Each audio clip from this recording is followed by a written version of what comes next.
Olá pessoal, eu sou a Camila Abdo do canal Direto aos Fatos e hoje nós vamos fazer um vídeo sobre a introdução do pensamento político antigo que abrange os anos de 800 a.C. e 30 a.C. Essa é somente uma introdução para os próximos vídeos de quinta-feira, que serão sobre ideologias e pensamentos políticos desde o início dos tempos. E por que eu estou fazendo esse vídeo? Por conta das aulas de sábado e domingo, que são as aulas de História com o professor João Carlos, e de domingo com o professor Leônidas.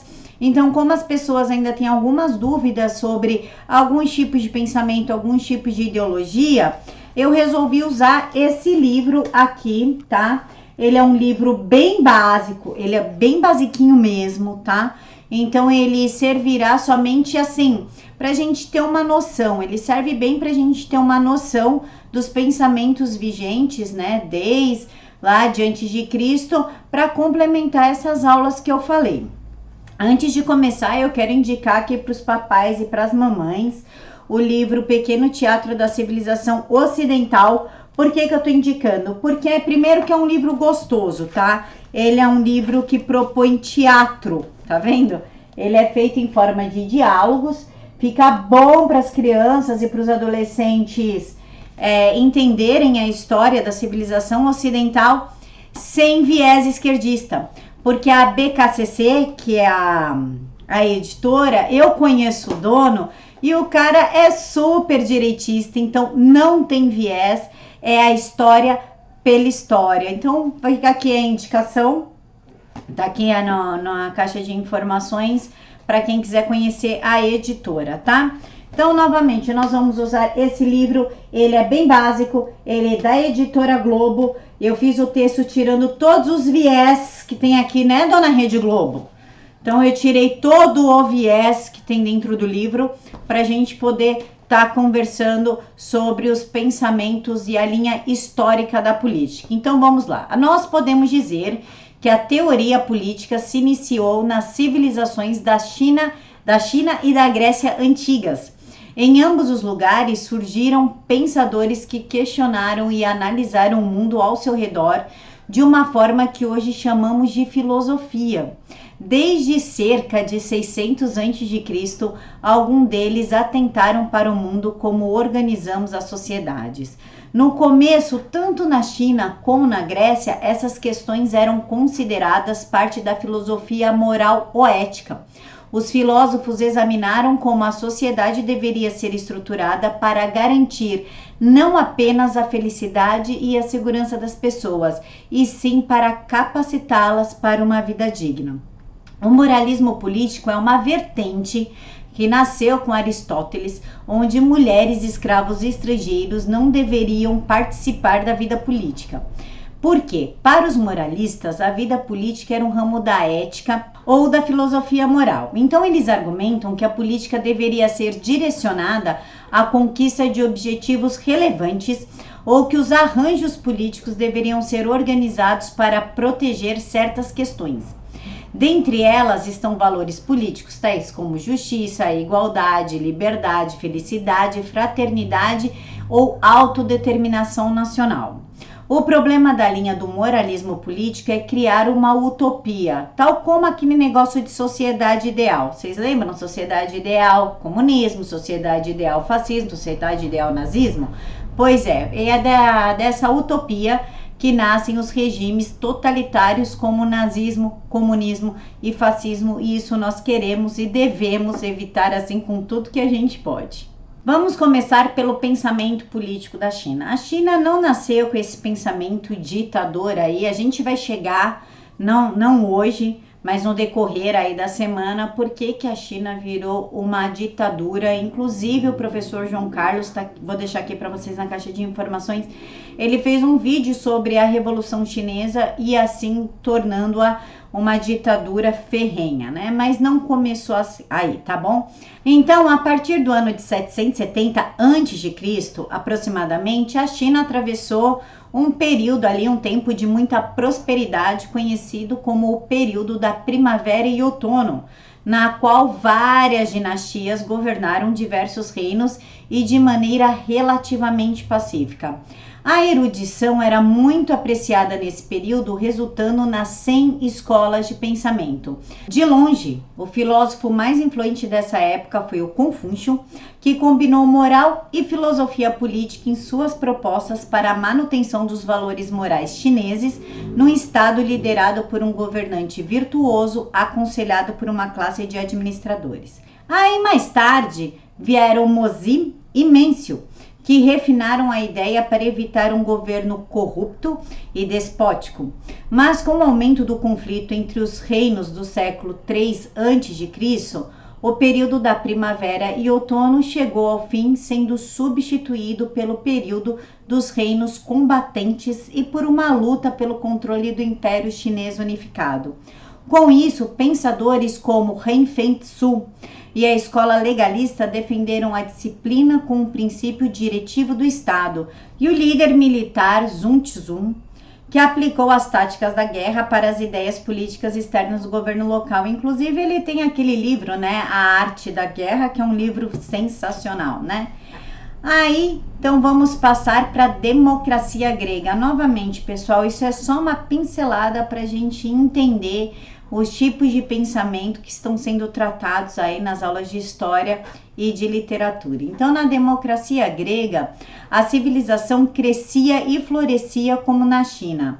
A Grécia não era uma civilização única, ela não era uma nação única, e sim era dividida em várias cidades-estados, separadas sob diversos sistemas de governo. A maioria era governada ou por um monarca ou pela aristocracia, mas Atenas estabeleceu uma forma de democracia sob uma constituição apresentada pelo estadista Solon em 594 a.C. A cidade então se tornou um centro cultural da Grécia e proporcionava um espaço intelectual no qual filósofos podiam refletir sobre qual seria o estado ideal. E Platão defendia um governo administrado por uma elite de reis e filósofos, enquanto seu pupilo Aristóteles comparou as várias formas possíveis de governo. Suas teorias, então, formariam a base da filosofia política ocidental, que é a nossa filosofia de hoje. Essa era conhecida como a Era de Ouro. E como é que chegou ao fim a Era de Ouro? Quando Alexandre o Grande embarcou em uma série de campanhas para estender o seu império e a partir da Macedônia até o norte da África e através da Ásia até o Himalaia. Mas na Índia, ele enfrentou uma resistência de uma oposição organizada e acabou perdendo. E aí agora a gente fala da Índia. O subcontinente indiano era composto de vários estados separados, mas um teórico político inovador chamado Kautilya ajudou a transformá-lo em um império unificado sob o governo de seu pupilo Maurya.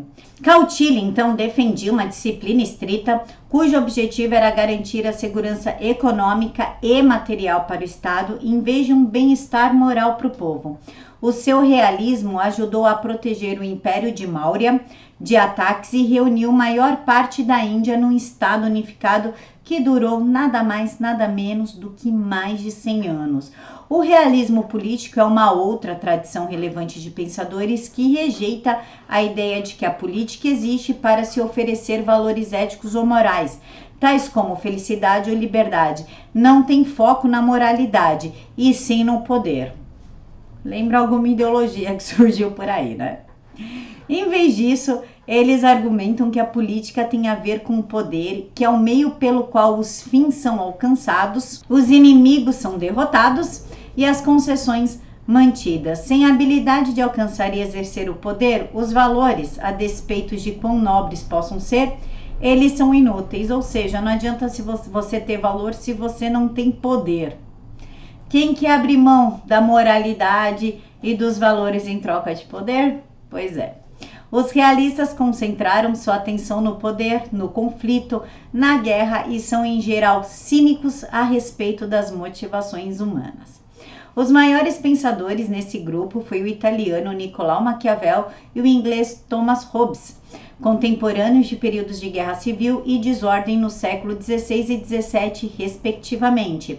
A visão de Maquiavel da natureza humana enfatiza que os homens são mentirosos e ingratos, não são nobres e nem virtuosos. Ele advertiu dos riscos das motivações políticas que vão além de preocupações com o exercício do poder. Inclusive, tem uma resenha aqui no canal, também aqui na caixa de informações, que fala sobre O Príncipe de Maquiavel, o livro que ele escreveu. Já Hobbes: o estado de natureza sem lei é aquele da guerra de todos contra todos, por meio de um contrato social. Com seus súditos, um soberano exerce o poder absoluto para salvar a sociedade de seu estado bruto. Agora vamos dar uma passeadinha por Roma, outra potência que surgia na Europa. A República Romana havia sido fundada em torno de 510 a.C. com a derrota de uma monarquia tirânica. Uma forma de democracia representativa similar ao modelo ateniense foi estabelecida. Em Roma, criou-se uma constituição, segundo a qual o governo seria liderado por 2 cônsules eleitos anualmente pelos cidadãos, com um senado de representantes para assessorá-los. A partir desse regime, a república cresceu em força, ocupando províncias na maior parte da Europa Ocidental.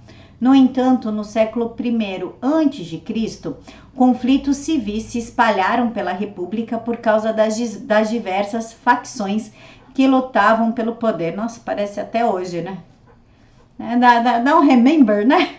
Júlio César assumiu o controle em 48 a.C. e se tornou imperador de fato, pondo fim à República. Roma mais uma vez caiu sob um governo dinástico e monárquico, e o Império Romano dominaria a maior parte da Europa pelos 500 anos seguintes. Então é isso, pessoal. Deixem aqui para mim nos comentários se vocês gostaram assim dessa aula fast food, digamos assim, né? Desses comentários fast foods. Lógico que para Confúcio e todo o resto eu vou me aprofundar um pouquinho mais. Mas isso daí é só para a gente ter uma microbase de qual pensamento é qual para a gente conseguir se situar. Um mega beijo no coração de todos, fiquem todos com Deus.